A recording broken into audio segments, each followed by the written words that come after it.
Ken Leslie is a Northwest Ohio native who spent years crisscrossing the country doing stand-up comedy. It was during his comedy routines he was called to serve the homeless community.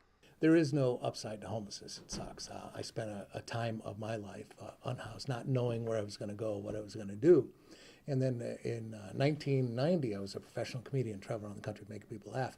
And I started seeing more and more children who were becoming homeless. And something snapped, and I created the Homeless Awareness Project Tent City. Leslie's Tent City event has provided tens of thousands of dollars in medical care, clothing, and other services for the city's homeless population since the 1990s. His new organization, called Veterans Matters, aims to help homeless military veterans. Right now, there's close to 50,000 veterans who are homeless living on the streets, streets where they've been abandoned and potentially beaten, robbed, and killed. And Veterans Matter was created to help house those veterans. To date, we've housed over 550 veterans in 7 states. Leslie decided to create Veterans Matters after learning of the difficulties some vets had in securing housing.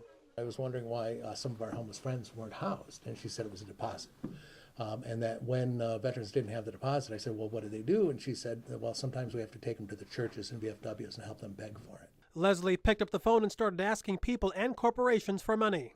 So the next day I called Barb Petey with the Pro-Medic Advocacy Fund and said, I need $26,000 to house 35 veterans at Black Ops speed. And then 7 days later, Valentine's Day, 5:36 p.m., she called and said, you have your full funding. The next morning, created Veterans Matter. We take care of our own. We pay the deposit straight to the landlord.